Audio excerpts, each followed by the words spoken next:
The devil wants you distracted. Make no mistake. Dark forces and dark energies are increasing in the world. People are losing the will to live. People are losing the will to succeed. People are losing the desire for self-improvement. It's quite a time to be alive. So what do we do? Those of us that actually want to make a difference. Those of us that want to make a change. Those of us that are committed to spiritual, physical, and emotional health. We eliminate distractions and we praise wisdom. Those seem to be the best options at this point. Anything else would be a diminishment of righteousness and righteous works, because wisdom is justified in all her works, and wisdom has got me very far in life. Not necessarily as far as like worldly success, but as far as like spiritual knowledge of the kingdom of heaven and the kingdom of God. The kingdom of God is not what we think it is. At least not what most people think it is. The kingdom of God is a process. Always. This was a revelation that came to me last night. This is a battle for your soul. If you don't fight for your soul, who will? And if you're on someone else's path, you're not really living your life. So what do we do when we know we need to eliminate distractions and praise wisdom to receive these gifts of prophecy or discernment? Well, I want to talk a little bit about prophecy while we're on the topic. I didn't used to believe in prophecy. People like Nicodemus, I think his name is. Yeah. Something like that. Whoever is like the most famous prophet.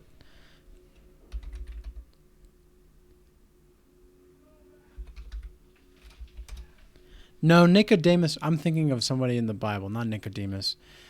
It's Nostradamus. That's what it is. That's what it is. I'm thinking of Nostradamus. Nostradamus was one of the most like influential prophets of all time. And like when you actually read his books, it's like it doesn't make sense. Like when you first read it, you're like, what? Like huh? What does that mean? Which is exactly what a prophecy really is. It's a foretelling of the future, right? And sometimes the future in of itself will influence the past. This is where we get into like quantum mechanics and physics. You know, there's this theory that like if the present is all there is, then you're already kind of destined to become whatever it is you're becoming, right? Or being. And so like the future actually influences the present and the past influences the future, but it always like it's like this circular motion where everything influences everything. And to me, that's just saying that there's absolute novelty in the world. Well, and in the universe, really. But Nostradamus was also an astrologer of some kind, right? Yeah, he was. And Nostradamus was a seer. Now, I'm not sure if anybody on this channel is familiar with the term seer, but essentially a seer is just a person that helps reveal or shed light or dispels darkness, right? Like that's what a guru is defined in by Sadhguru, which is a current yogi and guru, which is one that dispels darkness. And I think this is also part of like eliminating distractions, is by dispelling darkness. And you know that you're distracted when you are trying to do something to improve your life and you get caught up in the fleshly desires and the fleshly, I guess you could say, pontifications of life. Because the thing about having this battle for your soul is to understand that it's you against you at the end of the day. You are the last enemy to face. And when you face that enemy and you kill that last enemy, because that's really what ultimately has to happen to some degree. Maybe parts of you have to kill. I think about it, I guess you could think about it in terms of like Horcruxes with Harry Potter. Like, I don't know if anybody's seen Harry Potter, but in Harry Potter there's these Horcruxes, which are parts of this evil wizard's soul that he puts into objects. And it's a very dark, evil magic, but that's really the kind of outlook one would need to have to destroy those dark parts of oneself, is that you have to think about destroying these parts of yourself as this agent of darkness within you and your demons that are within you. Because make no mistake, when you are actually spiritually leveling up, you are going to maybe even unconsciously, maybe not unconsciously, unpurposefully irritate the demons in others. I was at the gym yesterday, and it was leg day, and I was doing these step-ups, right? And this is something I normally do on leg day. I try to switch things up every now and again, just to kind of shock the muscle. But as I was doing these step-ups and I got down and then I started doing some squats and stuff, and this guy came over. Didn't really see him before at this gym that I go to. And he comes up to me and he asks me if I could use, or if he could use that box that I was using. And I just shake my head, yeah, go ahead. And then he just starts complaining to me, like out of nowhere. Just, I don't know this guy. And he just starts giving me this negative energy. And he's saying about how he doesn't want to step up and he doesn't want to do these step-ups anymore, and he's just so tired. And I'm like, dude, it's 5:30 in the freaking morning. If you're tired already, man, you got a long day ahead of you because we're just getting started. And so he keeps going for probably 20 more seconds or so, and I'm just staring in another direction. And finally he just ends it with, I just don't want to step up. And I was like, well, that's sometimes when you need to step up the most. And silence falls upon him. And I just go back to my squats, and he just stares at me like, I can see him in the corner of my eye, and he's just almost shocked by my rebuke. Because, like, I don't want to hear this crap. I don't want to hear about this. Well, this is what's going to happen on your journey to ascension and spirituality.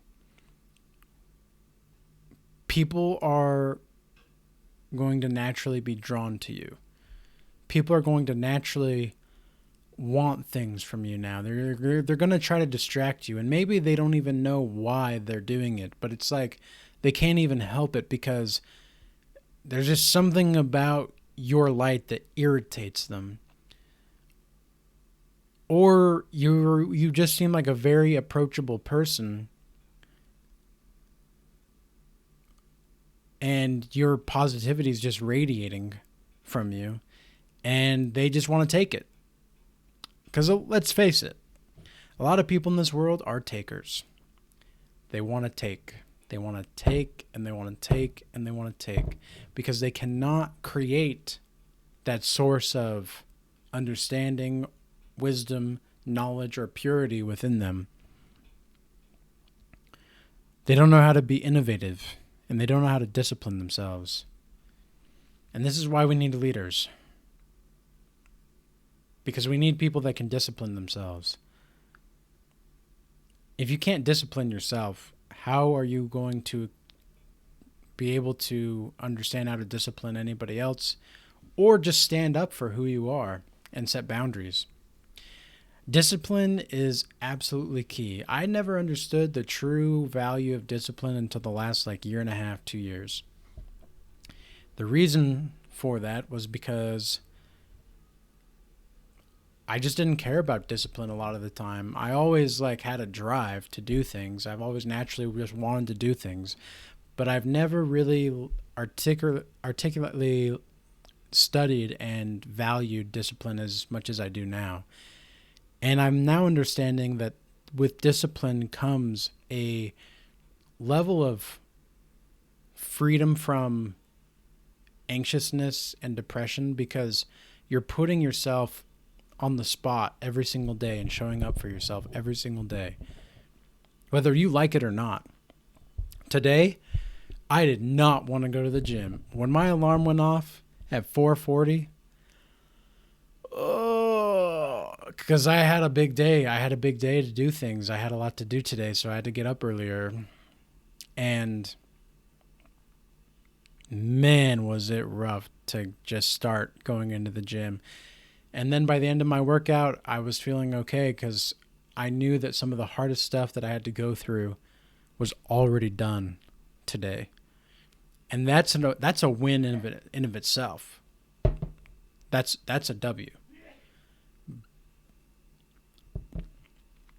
So, going a little bit more back to prophecy and what prophecy really is. Prophecy is a peculiar thing that I didn't understand also until about a year and a half ago, when I started to really discipline myself. And I found that you can actually create the future. You really can create the future with prophecy. Now, you can't just say what's going to happen like magic, so to speak, right? You can't just do that, but you can discern events and patterns within the substance of your reality and determine how to navigate that in the future. Think about it like a chess game, right? You always have to be a certain level of steps ahead in your mind, doing certain things. And you always have to think about what the other person's going to do in response to what moves you play.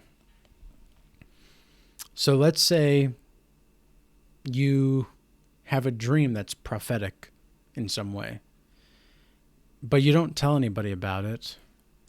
You just act as if that is the truth, because it's been revealed to you this is going to happen, and this is some of the most vivid dreams you ever had, something like that. But you decide not to tell anybody because you want to make sure that it's going to happen on your terms, in accordance to what you have experienced. So you still act as if that's the case, and so you play out in the matrix those moves in all, in society, acting as if that's the case. And then through time, you'll know whether or not that prophecy is going to come true or not. And prophecy is a peculiar thing, because prophecy, what it comes down to psychologically, is just that ability to, it's a kind of combination between open-mindedness, intelligence, and conscientiousness without any kind of neuroticism. I would say those are the most important aspects of the psychological understanding of prophecy. So as you participate in the world and you remove these distractions to ensure that whatever is happening is actually going to happen, when you focus entirely on this purpose, then that's when things start to shift for you. You start to see little things in the matrix. It's like a glitch almost that you see in reality. It's also called a synchronicity. For anybody that doesn't know what that is, a synchronicity is just a meaningful coincidence, you could say. So when these meaningful coincidences happen in your life, there's often various things that led up to those coincidences, and there's various things that are going to come out of those coincidences. And usually, in my experience, they're just like things to put you back on track. The meaningful coincidences are ways for the universe to tell you, like, okay, let's go over here now. We're not going to go over here now. Or we're not going to go over there now. We're going over here.